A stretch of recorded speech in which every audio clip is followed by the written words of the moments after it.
তার যে বোর্ডিং পাসের ব্যবস্থা সেটা আগেই আমরা করে ফেলতে দেখেছিলাম। মিস্টার কামাল তিনি কিন্তু তারেক রহমান এবং তার পরিবারের বোর্ডিং পাসটা নিজেই করে ফেলেছিলেন আগেই। তারপরে কিছুক্ষণ আগে তারেক রহমান, তার স্ত্রী এবং কন্যা এই টার্মিনাল 4 দিয়েই ভেতরে প্রবেশ করলেন। এবং আমরা জানি যে 6টা 20 মিনিটে এর 5 মিনিট আগেই আসলে এই বিমানটি বাংলাদেশের উদ্দেশ্যে রওনা দিবে। নির্ধারিত সময় 6টা 20 থাকলেও আমরা সর্বশেষ যে আপডেট জানতে পেরেছি 6টা 15 মিনিটে তারেক রহমানকে বহনকারী বিমানটি বাংলাদেশের উদ্দেশ্যে ছেড়ে যাবে। আর আপনি জানেন আজকে যখন তারা ঢুকছিলেন আমরা অনেকবার শুনতে চেয়েছিলাম দেশের উদ্দেশ্যে কিছু বলবেন কিনা। উনি বলেছেন বাংলাদেশে পৌঁছে সবার সাথে দেখা হবে এবং খুবই উদ্গ্রীব হয়ে আছেন উনি বাংলাদেশে যাওয়ার জন্য। আর আপনাদের একটা যে তথ্য জানিয়ে রাখি, এই বিমানটি কিন্তু সকাল 9টা 55 মিনিটে সিলেটে পৌঁছাবে। সেখানে 1 ঘন্টার যাত্রা বিরতি শেষে সরাসরি ঢাকা বিমানবন্দরে যে নামবে।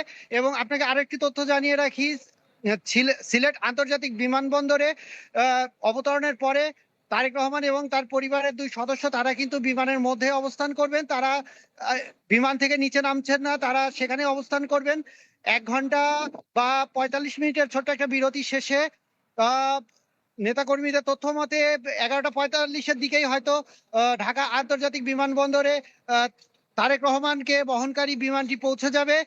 আর এরপরে ইমিগ্রেশনের যে প্রসেসটা আমরা এটা জানতে পেরেছি যে সেখানে ইমিগ্রেশন প্রসেসটার জন্য খুব বেশি সময় প্রয়োজন হবে না, হয়তো বা 30 মিনিটের মধ্যেই তিনি ইমিগ্রেশনের সমস্ত কাজ শেষ করে নেতাকর্মীদের উদ্দেশ্যে 300 ফিটে যে ব্যবস্থা করা হয়েছে সেখানে যাবেন।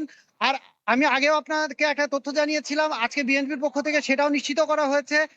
300 ফিটের যে জায়গাটা সেখানে কিন্তু তিনি খুব বড় ভাষণ দিবেন না, তিনি একটি সংক্ষিপ্ত ভাষণ সেখানে দিবেন।